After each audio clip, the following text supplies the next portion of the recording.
So, welcome to this webinar. This is actually version 2.0. The original live webinar, we had some technical issues, so I thought I would redo this. So, let's launch right into the PowerPoint and talk about how this material will make a difference in your life. So boosting our spirits and lowering our stress level obviously affects our happiness level. So being skilled at shifting our emotional state and lowering our stress level doesn't just have an impact on our happiness though, and our health, energy, and even our immunity. It also has huge impact on just how productive we are. You think about it.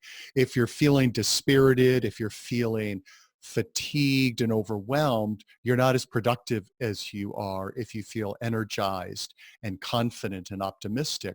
Also, there's a lot of fascinating research on how emotional state affects creativity and our capacity to innovate.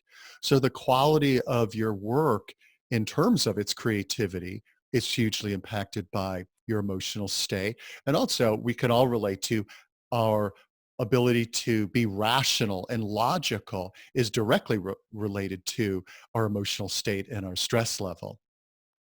Also, though, at the risk of stating the obvious, that our emotional state directly affects our relationships. You think about it, when people are in a state of fear, they tend to be very me focused, very protective of themselves, their work, their stuff, their territory in the organization, et cetera, and much less likely to be thinking in terms of how can I help others.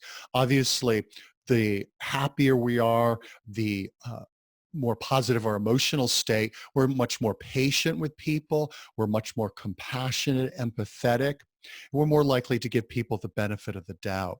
So these techniques and strategies that we'll be talking about will have a direct impact on your relationships. And also, last and certainly not least, if you're a supervisor, manager, or leader, your ability to be in an upbeat, positive emotional state versus stressed out and overwhelmed has a huge impact on your ability to lead others, to inspire them, to be a role model, to lead by example. So this is what we'll be talking about in this webinar. Number one, how to shift your emotional state to an empowered, I can do this state. And this is a really important technique or strategy to have, again, because of the impact that our emotional state has on all aspects of how we show up in our performance. Then we're going to talk about some really fascinating research on the number one thing you can do to boost resilience and stress hardiness. I came across this a few years ago, and I've been involved in the resilience field for 30 years, over 30 years now. And this is some really new and compelling research with huge practical implications, which is why I'm sharing it. This one thing can be a game changer. And then last but not least, how to tune your brain to recognize opportunities where you typically would only see chaos and crisis. So one of the challenges, whether it's a very personalized difficult time we're going through in life or a more universal, like everybody in your company or everybody in society is going through, it's natural for the human brain to focus on the danger, the pain, the drama, and not the opportunity. And so there's something that we can do to help our brain actually become tuned into seeing opportunity. So real briefly where this comes from, and I'm not going to turn this into a long, hey, let's talk about me snooze fest, but I think it is helpful to understand the origin of this. So at the professional level, my first involvement in this material was my first career as a clinician. And I did a lot of work both in the trauma field and then also mind-body medicine field. And my involvement in the trauma field got me fascinated by wanting to learn more about what happens to people at a biological level, at a physical level when they experience trauma so that it changes them forever. And, I understood the psychology of it, but I wanted to go even at a more fundamental level. As I delved into the scientific research, I came across all kinds of fascinating research that you wouldn't hear typically in some kind of business seminar including as I branched out into a whole range of different disciplines, the research on resilience and the physiological component of resilience.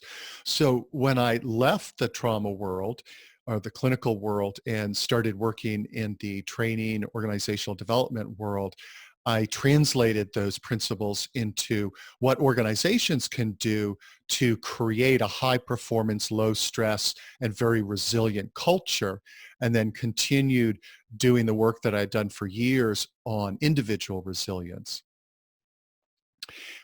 I'll talk more about the mind-body medicine background a little bit later. But also more importantly, on the personal level, I've been working in the area of stress management and building resilience for, well, over 40 years now at a personal level. Something I really needed to develop as a young person. And when I saw the difference that it could make, it really lit a fire of passion to learn more and to practice the various techniques and disciplines and methodologies I learned over the years. So I'm very much a ongoing learner in this and fellow student as you are. So let's talk about how to shift your emotional state to an empowered, I can do this state. So this is where understanding the mind-body connection is so important. So when I was in the mind-body connection field, one of the things that really hit me was the unidirectional attitude or perspective most people had when they talked about how the mind and body were connected and how they communicated. Typically, people thought about how our thoughts affected our emotions and our physical well-being. What they weren't really focusing nearly enough on, in my opinion, was how what was going on in the body affected the mind. And I think especially in sort of popular culture, that appreciation uh, is not there, and the recognition of how important it is to to deal at the physical level with the body if we want to optimize our mind and our emotional state. So let me give you an example, share this story with you. So this actually happened many years ago, but it's happened multiple times since, but this is when it first hit me. So I'm slogging down the concourse in the Cincinnati airport, and it was at the end of a long business trip, and I'm just feeling really fatigued and no energy. And you know how that feels when you're just exhausted and or you just don't feel well. And everything that you have to do just seems so big and overwhelming and daunting. So that's how I'm feeling as I'm thinking about all the things I have to do when I get back home and my to-do list and just feeling very burdened and beleaguered. And then, what to my wondering eyes set appear was a Starbucks. Now this is back in the day when I would guzzle down like a venti iced Starbucks espresso drink, which has four shots of espresso in it. So we're talking serious airplane fuel. So I sucked down that venti espresso drink, and within less than a minute, I'm feeling like this. And it's interesting because I'm just fascinated by human nature, and so sometimes when I'm having a pretty interesting experience, even as I'm in it, I'm stepping back and aware of the experience, and I'm thinking, "Wow, check this out! Just like a minute ago, I'm feeling like all worn out and beleaguered, and now I'm like, bring it on! This project that was feeling overwhelming, hey, I could do this, this, and this, no biggie. What about this thing over there? I could do this, this, and this, not a problem." And so I'm like, totally jacked up on caffeine. And I don't know if it hit me in the moment or I thought about it later, but what came to me was, notice what happened here. Obviously, nothing in my external world had changed. I still had all those things to do. That's obvious. More interestingly, though, I didn't engage in any sort of positive thinking or challenging negative self-talk or looking at the stories I was telling myself. Those are all super important. And in a future webinar, we're going to dive into those because actually those are probably the most useful tools in my own personal journey. And building self-confidence and lowering stress level and building resilience. But not this time. The only difference was caffeine. So think about that. Now, the moral of the story isn't like, hey, get jacked up on caffeine. It's to recognize the only thing that changed was my physiological state. And out of that, my emotional state shifted. Now I'm like all jazzed up and enthusiastic and feeling empowered and can do. So my emotional state changed. And because of that, because my physiology and emotion changed, my perception changed. And so I was literally seeing the world, my world, in a very different way, simply because of physiological shift. And so I want you to think about your own experiences of that, because that is a, a window into one of the most powerful ways of shifting the way we feel, the way we look at the world, and how we perform. I love this quote from Dr. Stephen Porges, who's very well known, well respected in the trauma world and the neurobiology of trauma. So our nervous system needs to be in a specific physiological state to promote bold ideas, creativity, and positive social behavior. So let's break this down. So a specific physiological state to promote bold ideas. So you think about it. If we're feeling overwhelmed or tired, and we have the biology of that, the physiology of that, we're certainly not thinking about game-changing ways of doing things or of reaching customers or whatever. We're just in this contracted, again, survival mode, and just like putting one foot in front of the other. We're not being creative. And we're also, if we're in a, we'll just say, a negative physiological state. So we're tired, we're frustrated, we're overwhelmed. We're certainly not as positive in our social behaviors as I talked about in the beginning. We're not as compassionate, patient, etc. So one of the reasons why I loved, and this is actually where another source of where my work another source of my work and what informs my work is the world of peak performance and elite athletes. Because you think about it, they really need to know how to manage their state and perform under pressure and perform in really difficult situations. So all peak performers know your state determines your performance. So this big wave surfer, the only way he's able to navigate that huge wave is if he's able to maintain an optimal state. If he doesn't, obviously he could die. Now, I love big wave surfing as a metaphor for resilience, because there are many different ways it's a metaphor for building resilience and what happens when you have resilience. I'm just going to keep it simple for our purposes here. And that is this. You think about it, what the kind of wave that this guy finds exciting for me at my skill level would be terrifying at an end of life experience. So I like to say this is me enjoying the good life that is surfing in Maine, or living the dream that is surfing in Maine, because as you might know, the best waves are in the Northeast or in the wintertime. It was funny, the other day I was explaining to a friend why I stopped winter surfing a few years ago.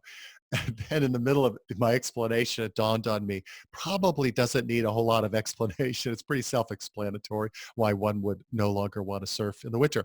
But here's the thing, back to resilience and how big wave surfing relates to resilience, that the more resilient we are, the more we have a bring it on attitude, and major challenges and even crises in life bring out this fierce determination and what Southwest Airlines describes their culture as a warrior spirit. So that big wave surfer, he has like that bring it on attitude with the big waves. With me, I'd be like, oh my God, I'm going to die. And so the more you and the more your team members, your coworkers, the more resilient you and they are, the more everybody has a bring it on, we can deal with this attitude. So, okay, great, but how do you shift from an afraid, beleaguered, or disempowered state to bring it on and I can do this? So when I do in-person programs on resilience. And actually, I did it in the webinar where we just paused the webinar and I asked people to go play this video and then come back. But to the presentation. I really encourage you to pause this once I'm finished the setup, watch this video, and then come back because we learn through experience, not just simply passively taking in not information. And so this is a great way to experience right here and now the impact of changing what's going on in our body and how it changes our mind and therefore our perception. So this is, as you can see, Sarah Bareilles, her video Brave. So I encourage you to go to the YouTube and put in Brave, Sarah Bareilles, and go ahead and play it. And you might want to dance to it or just stand and listen to it and just let the music inspire you, let the words inspire you. And you can either just enjoy it and just feel pumped up, or you can listen to it and just think about what can brave me do? What can brave me do?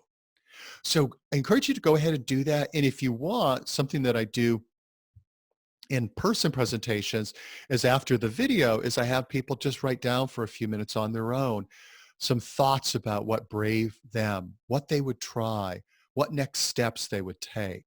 So go ahead and do that and then come back to this presentation. Hey, you're back. All right. So number one is to use your body to change your mind is kind of the short way of saying it. Number two is recognize and reconnect with your true strength and power. Here's something that hit me several years ago about why oftentimes we feel so frightened and inadequate in the face of major life crises. We feel like this little person, I won't be able to handle that huge problem. I'm just little old me. And here's how I think about it.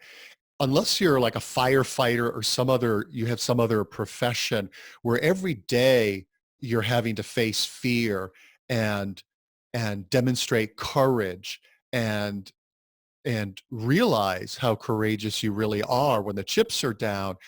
So unless you have that kind of job, your everyday life, our everyday lives don't require huge amounts of courage.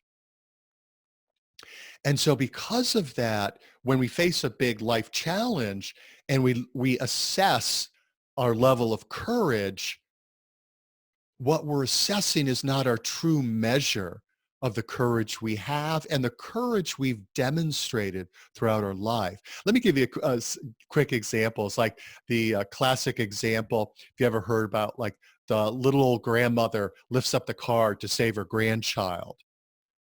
Now, like, okay. Now, obviously, Granny wasn't working out day in and day out, taking steroids and getting all pumped up and huge. And that was just, just an everyday thing for her.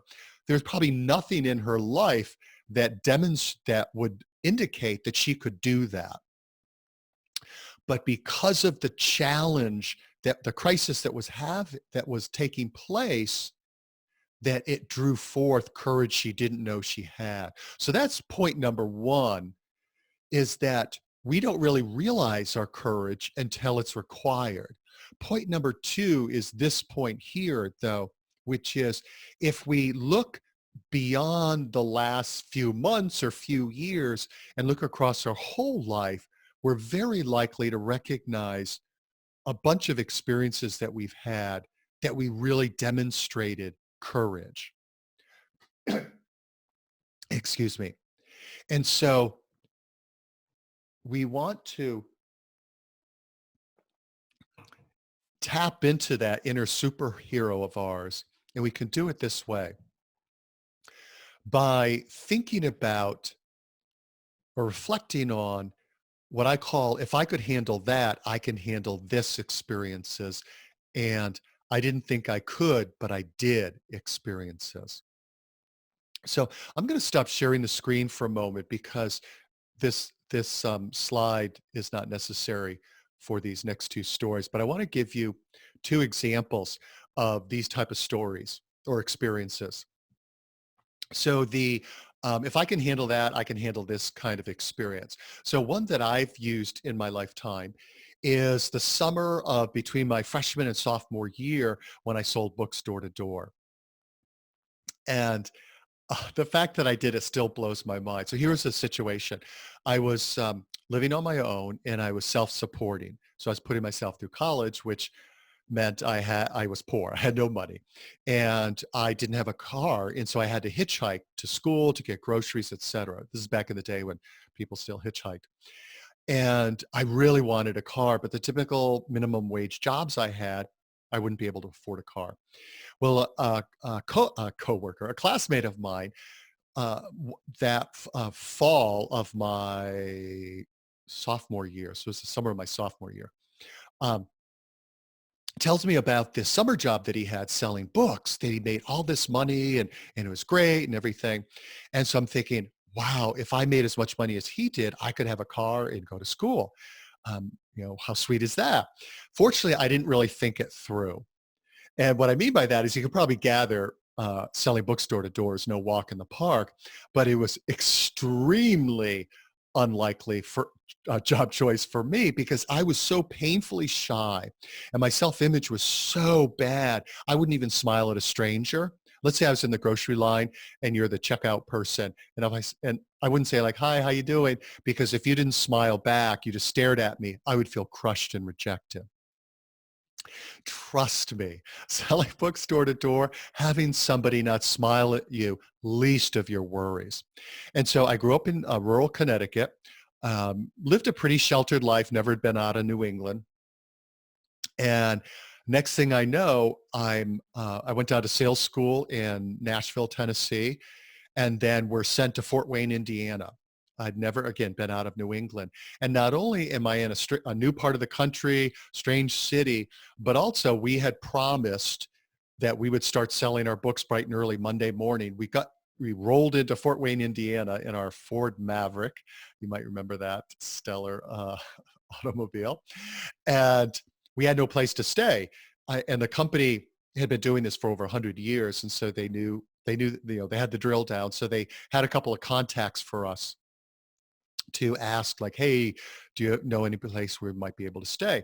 And so the contact that my buddy and I got was a minister. And he said, we called him up and he's like, no, don't have a place, but you can talk to my son-in-law.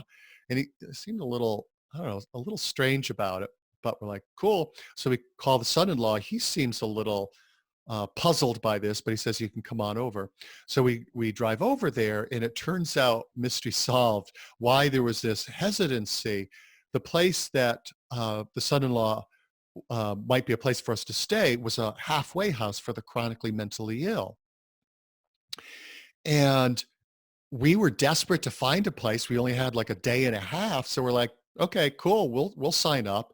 So imagine living this sort of sheltered, working class white bread existence, and now suddenly you're living in a house full of strangers in a very different kind of environment that you've ever lived in, and now you're selling books door to door, doing something that now is going to be scary. I was so petrified my first day at the job that I found myself in an upper middle class neighborhood. And again, I grew up in a rural area. I was so scared when I knocked on the door and the door opened. This is back in the day when people were at home during the day.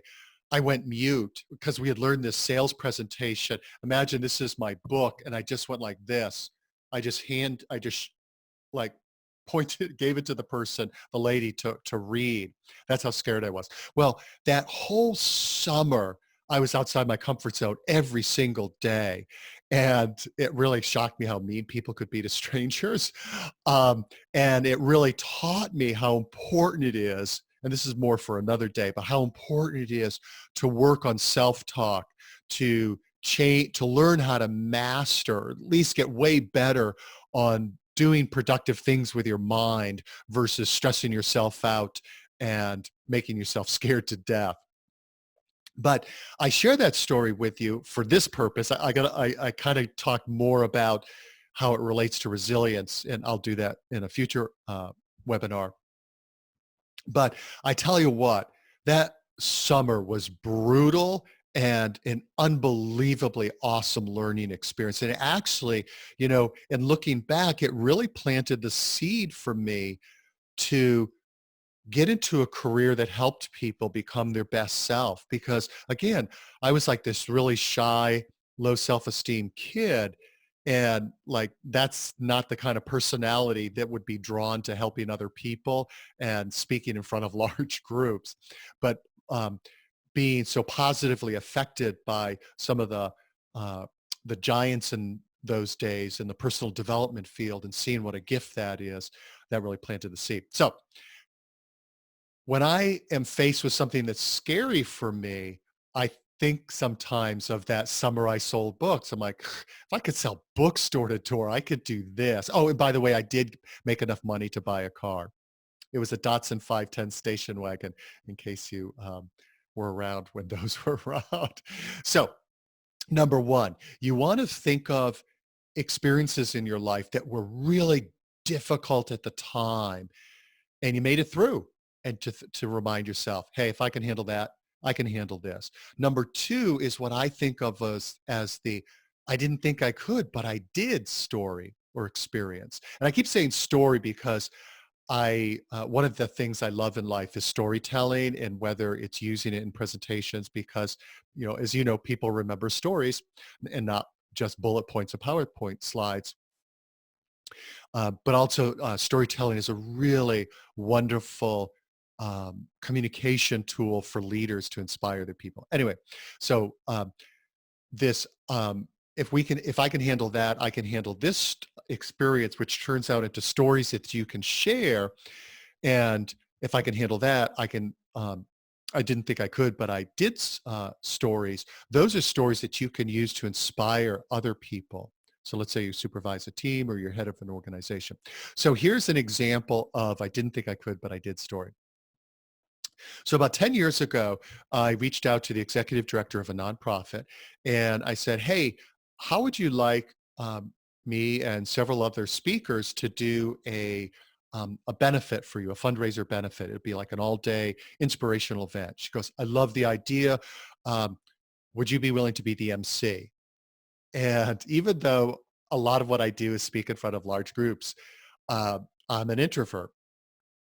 And even though speaking in front of groups at this point, 99% of the time, I'm not at all nervous, doing sort of like networking things and kind of schmoozy kinds of things, um, not the easiest thing in the world for me. I'm not a real small talk kind of guy. So I had always avoided any sort of MC or hosting a panel kind of gigs as a speaker, because I thought, like, I can't do that. That's not in my skill set. Again, I'm not smooth. I'm not a schmoozer, etc. I'm like, if I'm passionate about a topic, I can do that, but not this. So when she asked me that, I'm like, inside, I'm like, no. But I'm also thinking like, hey, put your big boy pants on.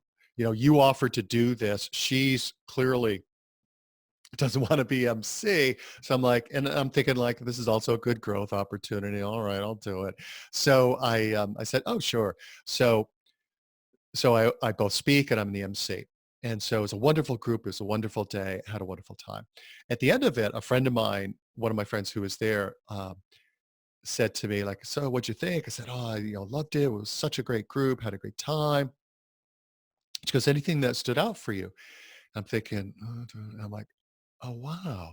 I said, do you remember my talk when I said about how important it is to challenge limiting beliefs and not to believe everything you believe because it's not necessarily true?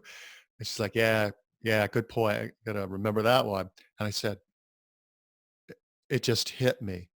All these years, I've been telling myself, you can't be an MC. That's, you just don't have it in you. And I've avoided that not only was I able to do it and it wasn't scary, I had a bunch of people tell me that I did a great job and I really enjoyed it. And then I said to her, and so now it's making me think, and think about this. What else have you been telling yourself all these years that you can't do, but you really can? And maybe it's really easy. See, you think about that. So that's an example of I didn't think I could, but I did story where the I did it was easy. I encourage you to be thinking about those examples in your own life, both of when you did it, it was like, oh my God, it was like really easy. Or if it was hard, but you still were able to do it, that's valid too. So let's get back to the PowerPoint presentation and and just move on from there. So what do you do with that? So what you do,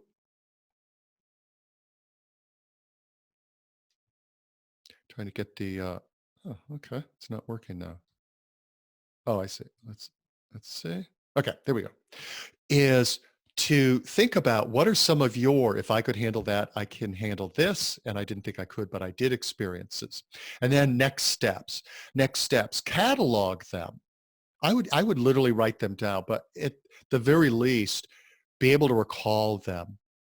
And then use them when facing challenges like right now. Like, hey, if I can handle the time I got fired and I had to find a new job and blah, blah, blah, or got divorced or whatever. So you can use those right now. I would really encourage you to suggest to your team, especially if you're supervising a team, but if they're coworkers, to do the same, to catalog theirs. Now, if you're leading team meetings, it's a great way to shift people. If people are feeling really daunted or overwhelmed, to shift them into a resourceful can-do state. So let's say you're dealing with some major task, a really hard deadline for a project or whatever, there's plenty of opportunity for challenges to pick right now. And people are feeling low energy, daunted, to share an example from your own life of if I can handle that or I didn't think I could. And then use that as a catalyst for the team to be thinking of their own examples. And because of the mind-body connection, when we change our body, it changes our mind. When people recall those times, especially if they talk about them, it shifts the emotional state, the physiological and therefore the emotional state into that like, yeah, I did that. Empowered state, which then shifts the way they see the world and whatever they see, whatever current challenge you're facing. So that's using the body to change the mind. Okay, so that's number one. Let's go to number two. So this is number one thing you could do to boost your resilience and stress hardness. This is super fascinating. So I can't remember how I came upon Jane McGonigal. I think that probably was a TED talk on YouTube. She's a rock star in the gaming field. She has a PhD, and I think it's the psychology of gaming. And her twin sister happens to be Kelly McGonigal. If you're into positive psychology, you recognize that name. She's very one of the leaders in the positive psychology field. Well, Jane McGonigal has a really fascinating backstory that she got a really horrible concussion from, of all things, smashing the corner of her head on a kitchen cabinet. Or I should say, she smashed her head on the corner of a kitchen cabinet. She probably doesn't have a corner on her head. And her concussion was so bad, she had to lie in a room, a dark room, no screens, no light, um, for weeks on end. And she ended up getting concussion-induced depression, including concussion-induced suicidal thoughts. And what she decided to do to blast herself out of this, if you will, is to use both positive psychology and gaming psychology. And she ended up developing a process, and she based on gaming psychology and positive psychology, primarily gaming psychology. And she ended up creating a program called Super Better. and writing a book, as you can see, called Super Better. It's become one of my all-time favorite books. And she has a website, I think it's superbetter.org, where people can use her game, computer game, to do all kinds of things, whether it's help them with depression, anxiety, develop healthy habits, um, uh, deal with phobias, you name it. And so here's the aspect of what she came up with that's so incredibly helpful, and especially during difficult times. And it's to use the philosophy of power-ups, the or the concept of power-ups in video games. So this is obviously very retro.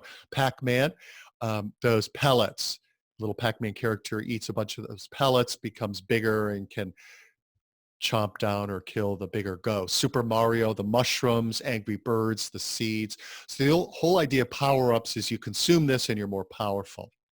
So I'm just going to go through these, finish these sentences quickly. But again, if this was live and in person, well, this was live and in person, I would ask you to write those down. But hey, you can, obviously you can pause the video. So I really encourage you to do that, because I want this to be interactive as possible. So here we go. I feel most alive and happy when is that? Here are two simple, quote, little things in life that boost my mood. So let's say playing with your dog, or talking with a friend, or just walking in the woods, for instance. It would make me a happier camper, and maybe even healthier if I started doing X again. So maybe it's if I started doing yoga again, or started just exercising more, or doing stretches, whatever it is. So go ahead and think or write answers to that, and then we'll move on. So whatever you wrote, those are some of your power-ups. Anything that boosts your mood, that makes you happier, makes you feel better, those are power-ups. And here's the thing about power-ups. They don't just boost our mood, they build mental and physical resilience. This gets back to good old Stephen Porges and the polyvagal theory. So what the heck is that? Well, the vagus nerve, you see that right there is the vagus nerve. It's sort of the ground zero of the mind-body connection, the nexus between mind and body. And so it plays a major, major role in how your thoughts affect your emotions and physiology, and how your emotions and physiology affect your thoughts and the way you see the world. Now, strengthen vagal tone. I encourage you just to Google strengthen vagal tone. There's also a bunch of cool articles. I think this next slide. Yeah. On hacks, if you will, that strengthen vagal tone. So you see this title. It's a great way of thinking about vagal tone. The neurobiology of grace under pressure. 8 habits to stimulate your vagus nerve and keep you calm, cool, and collected.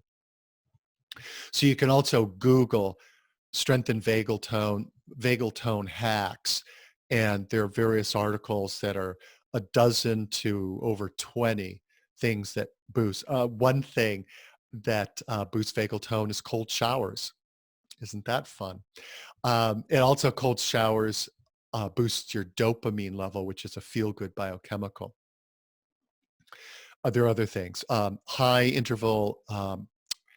intensity interval training is another way of boosting dopamine, a great way.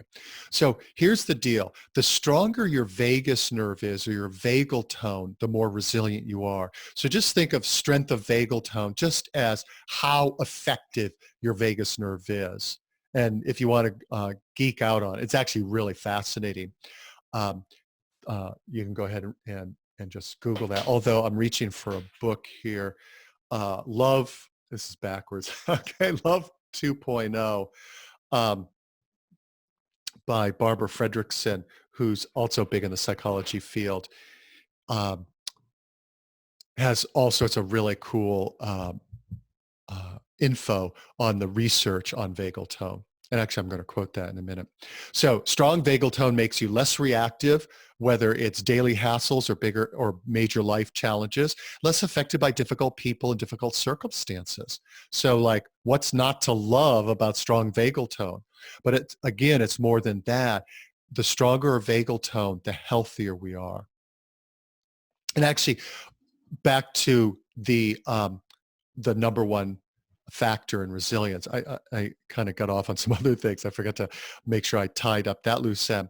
So what researchers have found is that the number one factor in how well a person handles a traumatic event is not how they process it after, which, as a former therapist, I thought, whether they deal with their feelings and talk it out and that sort of thing.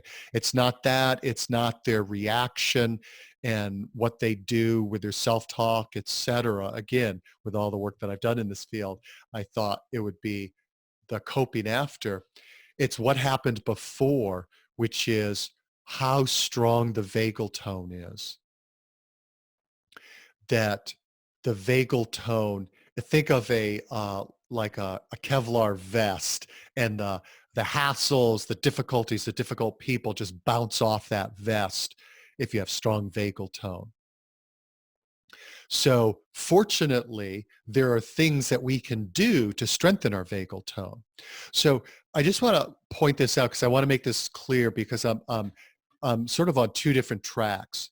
Power-ups in and of themselves, because they boost our emotional state, are fantastic, and such a simple, useful, actionable technique that we can implement every day to boost our spirits.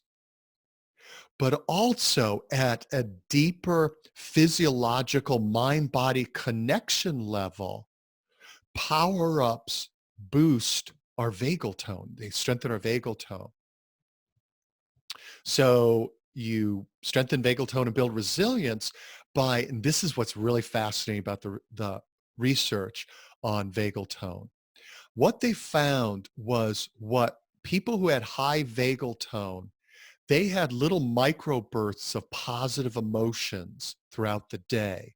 So the fun conversation with a friend, the quick walk around the building, the reading a funny blog post, whatever it is. So it was the accumulation of little moments of positivity. It was not a result. So strong vagal tone was not a result of orchestrating or waiting for some big uplifting occasion. Like, okay, I'm stressed out of my mind, but I'm just going to hang on until my summer vacation. No, that doesn't do it. It's the little mini boosts throughout the day. What was also interesting, though, and this surprised me, was people with strong vagal tone, they didn't have any fewer negative emotions throughout the day. They just had a lot more positive ones. So you think about the implications of that.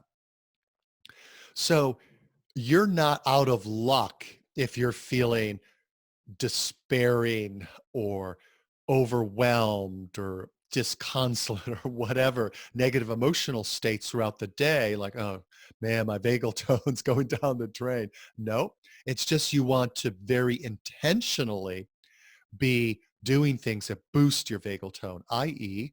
power-ups. So the name of the game is seek out and create little microbursts of positive emotion. So one of the big time power-ups for me is hanging out with my little wacky blind shelter dog, Minnie. And Minnie's actually a great example of resilience and kind of a role model for me. So I adopted her when I used to work at an animal shelter. And get this, she was this blind little dog that was found wandering around some town in Maine. And it was pretty clear from how anxious and unsocialized she was, that she'd had a really rough life, the first part of her life. But even though she's blind and had a really rough life, she's just the cheeriest, chipperish, probably not a word, can do little soul. And so It's hard not to feel happy and uplifted when I'm around here. Maybe you're like me, you like being around wild critters. This is Chippy, one of my little four-footed friends. Um, but you have your own things that boost you up. What are power-ups for you? So examples, fun conversation with a friend. I just had two really fun networking conversations this morning. One was over the phone, one was a Zoom meeting, and just two really interesting people. So I just felt really jazzed up. And actually, hey, here's something related to emotion, how important it is to learn how to shift our emotional state. I decided to record this version after my second conversation because I was so jazzed up after these two conversations, like, hey, I'm in a really uplifted emotional state. Now's the time to record this. Cause it is a little weird just talking into a, to a laptop and not seeing anybody there and knowing nobody's there, um, real time. So anyway, I digress. Feeling gratitude in a future webinar, I'm going to do more of a deep dive of the power of gratitude. But just to think about some of the things you have to feel grateful for. I was joking with a friend during the early part of the whole coronavirus thing, when, like many people, I was running out of toilet paper, and I went to Sam's Club, and I see people with these big boxes of like industrial toilet paper walking away from the paper aisle, and like you cue up the angelic choir, like the hallelujah chorus. And as I'm like walking there, striding with my cart, feeling so grateful that there's toilet paper. And I called a friend later. I said, that's kind of lowering the bar in terms of gratitude, that you're all pumped up to get toilet paper. But actually, lowering the bar on gratitude is a good thing to help us feel. The more humble we are in our gratitude for the simple, humble things in our lives, the more filled with gratitude we are, and the more filled with energy we are. That's a real powerful power. I'll talk more about gratitude in another webinar. Expressing gratitude. One of the things I love to do is, whether it's face-to-face, whether it's an email, whether it's actually send a note to friends to let them know how much I appreciate them. And you know from your own experience that when you express gratitude or give a compliment, not only does the other person feel good, but you feel good. And so feeling gratitude, expressing gratitude, great power-ups also boost our dopamine level. Again, that feel-good biochemical. Sincere compliment or just seeing another. I won't get into a lot of the scene right now. I'll save that for later. But it's just, you have certain friends in your life, and maybe a partner or family member, who just really get you and all your idiosyncratic weirdness and awesomeness, that for people, when they really know who we are and what we like in life, what we don't like in life, how we roll, if you will. It's rare that people spend the time to truly see other people. So that's a wonderful gift you can give others, and also power up. Sharing wins, sources of joy and gratitude with your team. I definitely recommend, especially working remotely, that you incorporate that into team meetings. Watch an inspiring video. Just go to YouTube and put in inspiring video, and you'll see both excerpts of really inspiring speeches, and then um, other videos that are more visually inspiring. Inspiring music. Actually, sort of a true confession. I stumbled upon on YouTube epic battle music, believe it or not. Maybe I put in inspiring music and an epic battle music came up, but there's some great videos, and I just listen to the music because it's just a static image. So like you're working out, and I'll listen as I'm walking and play like epic battle music. And man, talk about the mind-body connection, how much it shifts my emotional state. And a lot of times, some of my best creative ideas have come from walking really fast and listening to epic battle music. So whatever works for you. Fun music. So any music that just gets you jazzed up and feeling great, and obviously dancing to it if you want. Watch an inspiring movie. Somebody after the webinar, I'd asked people if they could email me recommendations of inspiring movies. I was thinking of Hidden Figures and Defiance. Braveheart is one of my all-time favorites. Not for the faint of heart. Gladiator, also not for the faint of heart. And this lady emailed me, The Pursuit of Happiness. Oh man, I've seen that multiple times. If you've never seen that, highly recommend. And it also what it speaks to me, and this is something I'll talk about in an upcoming webinar. One of the um, perceptual shifts that I have used over the years is to remind myself this is a tough chapter. It's not the whole story. And that's one of the reasons why I love inspiring movies, and The Pursuit of Happiness is an example of that, is because when the hero of the story is going through a really hard time, that's not his whole story. And especially it was a Chris Gardner is a person who Pursuit of Happiness is based on his life. We know the end of the story. It's an amazing, inspiring story. Um, and yet during that hard time, just how daunting it was. So just this is kind of a sneak preview for another webinar that I'll do. But when right now, especially if you're being furloughed, to think this is a chapter, this is not the whole story, just like The Pursuit of Happiness or other inspiring movies. Cute or funny animal videos. This link was when I did the webinar, we were going to play it, but we didn't have time. It's a funny video of an otter eating cereal. And so uh, research shows that watching cute or funny animal videos boosts your dopamine level and also oxytocin. And oxytocin is a biochemical that makes us more patient and loving and altruistic. So, so if I was talking with I do career coaching. I was talking with a career coaching client, and it's funny because she said how her boss, she's working remotely right now, is doing timesheets for people to be accountable and keep track of their time. And she said she actually found it really helpful. It helped her stay focused. And so you can now, with full confidence, put in your timesheet if you do those. Watch cute animal videos. You can justify it because they are legitimate power-ups, which are making you not only more productive, but also potentially more creative if you have work that you get a chance to come up with creative ideas. So there you go. Learn something cool, something fascinating. I don't know about you, but if learning is one of those things that jazzes you up, I find myself, and sometimes I'm feeling kind of flat if I read, watch a fascinating video or read something cool in a book, just how jazzed up I get. So that might work for you. Obviously, movement is huge, especially outdoors and in nature. The human nervous system evolved to be in a natural environment. So that's obviously important. And then these are just a few to get you started.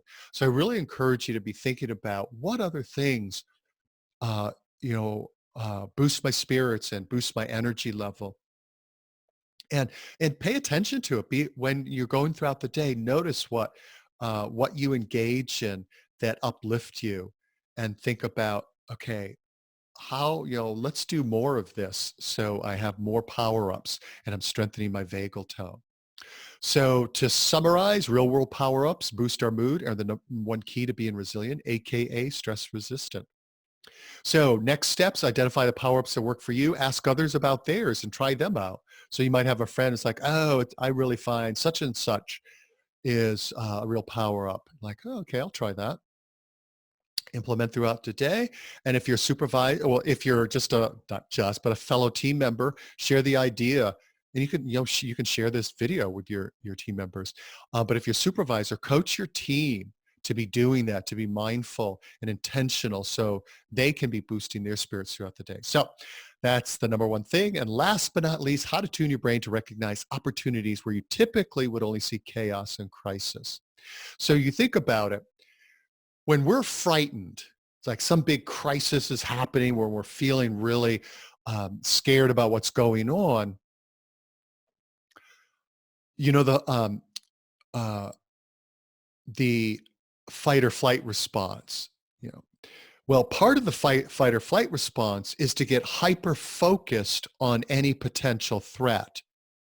So let's say if you're, one of the things to think about is to understand or remember is the human brain is hardwired for survival. And it was hardwired for a long time ago, caveman, cavewoman days. It wasn't hardwired or for today's world. So in many ways, today's brain is very similar to cavemen, cavewomen brains. And so it makes sense if if you're, walking around enjoying the sunny day and the birds, and then you hear a sound that sounds like a jaguar coughing or a lion chuffing or whatever, you don't want to be thinking about the birds. You want to be hyper focused on that sound. Well, that's really great, except the problem is in today's world, if we're only focused on the problem, we're not seeing potential solutions and we're not seeing opportunities. So, quick backstory. Napoleon Hill, every negative event contains within it the seed of an equal or greater benefit. Napoleon Hill, in the early part of the 20th century, interviewed some of the most accomplished people of his time, people like Henry Ford, Alexander Graham Bell, Thomas Edison, etc. And one of the things that he noticed in his interviews was that very accomplished, successful people thought very differently than, quote, regular people. Whereas the average person, when there would be some major crisis in their life, they would focus on the crisis, the problem. Whereas the super accomplished and successful people, they realized as they looked at their life that their greatest opportunities came at the time of their biggest challenges. I remember somebody describing it as opportunity came cloaked in the sly disguise of a problem. And whereas a quote regular person or average person was freaking out over the problem, the super successful person was like on the lookout for what's the opportunity here? Because I know in every problem, there's opportunity. And so here's the thing, back to how the human brain is hardwired, that if you think of the human brain as like a radio, a tuner on a radio, there's all kinds of radio stations that we could tune into. So like we could tune into the crisis station. We can tune into the all the people who done me wrong station. We can tune into the all the mistakes I've made station. We can tune into all the possible great things that could happen if I take this next step station, etc. So we can focus our brain or tune into any station we want. It takes practice and discipline. So whenever we're faced with a crisis, we could focus on the crisis, tune into the crisis station, or we could tune into the hidden opportunity and gifts that are present in any crisis station. So I want to share with you a story again. I like to use stories as a way to both hopefully make the idea impact at a deeper level, and stories make ideas more memorable. So here's a story. Years ago, it's a hot summer or late summer day. It's actually Indian summer. It's in September. And I'm power walking down this country road. And I can't run. I have a knee injury, but I want to get some kind of cardio going. So I'm walking as fast as I can. Unfortunately, though, I see, so again, this is Indian summer. At the end of the summer, you'll, at least, well, depending on where in the world you are, in New England, um, we have these little caterpillars that we call woolly bears growing up, and they're all over the road enjoying the warmth of the hot um, sun. And so as I'm walking along, I'm feeling bad for the woolly bears because they're going to get smushed anytime a car or truck goes by. But I didn't want to stop every like 10 feet and like, here, little woolly bear, and like shepherd them off to the side of the road. So what do?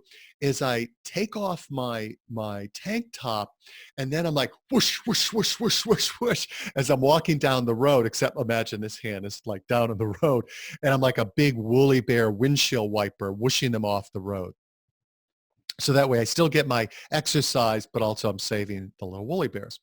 Now, since I've been fascinated by storytelling for over 30 years now as a communication device, I'm always thinking about everything in life as a potential story and as a metaphor for something in life.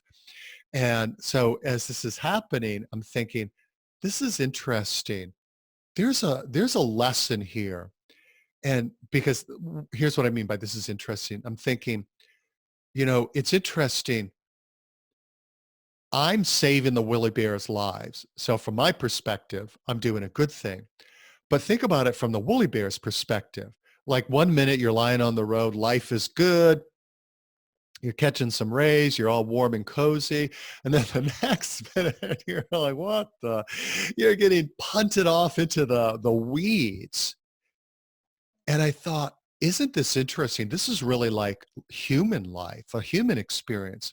When we go through crises, when life deals us a hard blow, that it's natural for most of us to feel picked on, to feel victimized, to feel like, why is this happening to me? And to be understandably hyper focused on the fact that we're getting kicked into the weeds. Yet at the same time, there's a larger reality going on because the woolly bear, yeah, maybe I'm giving woolly bears, I'm sure I'm giving woolly bears a lot more credit for their intellectual functioning, but just work with me on this. From the woolly bear's perspective, they're they're in the midst of the drama of it. This is horrible. But from a bigger perspective, a higher perspective, my perspective, I could see that there was a gift there to the woolly bears. And we're the same way. And so it takes practice and intentionality to escape the woolly bear perspective during difficult times when life's serving us up, they're getting kicked into the weeds, and to take like a higher perspective and ask, what is the hidden opportunity here? What is the gift or what are the gifts here?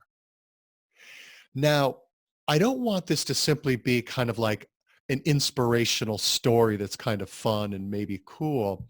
I want it to be useful to you. And actually, one other thing before we talk about how to apply this. To be honest, I don't know if this is true anymore. When I first started listening to motivational speakers, inspirational speakers, I first heard this, and then I searched, like, I don't know if it was Snopes or one of those online debunking sites, and allegedly this is not necessarily true, but just let's pretend it is because there's truth behind it. This is the Chinese character for crisis, and it's actually the combination of the characters of danger and opportunity combined. So on the left is danger, right? Opportunity. And so you think about it, it speaks to the truth of any crisis. There's obviously danger, and it's easy to focus on that, but there's also opportunity, and it takes practice and discipline to notice that. And how we do it, and this is the practical part comes in, how we learn to tune our brain into the hidden opportunities and gift station. So it's not focused on the end end of the world is coming station, the crisis station is by, or actually, let me say it in a different way. If we tune our brain to tune into the hidden opportunity and gift station, it begins to naturally look for the gift and opportunity in any crisis. And the way we do that, so here's the next steps to the practical part. How we do that is to reflect on your own experiences where it seemed like nothing but a disaster, but then looking back, you see the opportunities and gifts the situation made possible. So like I mentioned before, like maybe you got fired, you got downsized, maybe a relationship that you didn't want to ended, and now you see that it opened the door for an infinitely better relationship, whatever it is. And now through the gift of time, you can look back and see those opportunities, the doors that opened because of that and the gifts. Okay. So I really encourage you to do that and even jot them down. And then because you've got that proof from your own experience, it isn't just some other person saying, hey, here's an idea that you can work with. You've got it from your own personal life experience of what felt like disaster at the time really had opened the door for opportunities. It was a gift. That can help you know, and it can orient your brain toward looking for opportunities and gifts. So right now, in this really challenging time, what opportunities do you have? What opportunities is it opening the door for you? That one of the things that I'm finding in my career coaching work is that people who are furloughed, there's a pause in their work and they're finally slowing down enough to look at, what do I really like about my work and what do I dislike? And is the kind of work that I'm doing, is it really drawing on my true talents and gifts and passions? But if when they were on the treadmill or grinding it out every day, they didn't have time or find time to do this. So to use that knowledge in this moment and in the future, anytime something bad happens, I will ask myself, what's the opportunity here? What's the gift? And I'll share something here with you. Is that one of the things that as the whole COVID thing started to unfold or unravel, it really hit me. And this is something that I've known for a long time, is that the work that I've been doing on resilience all these years has been sort of on the back burner for me. I love it, but also it wasn't something that typically organizations would reach out to me to work with them on.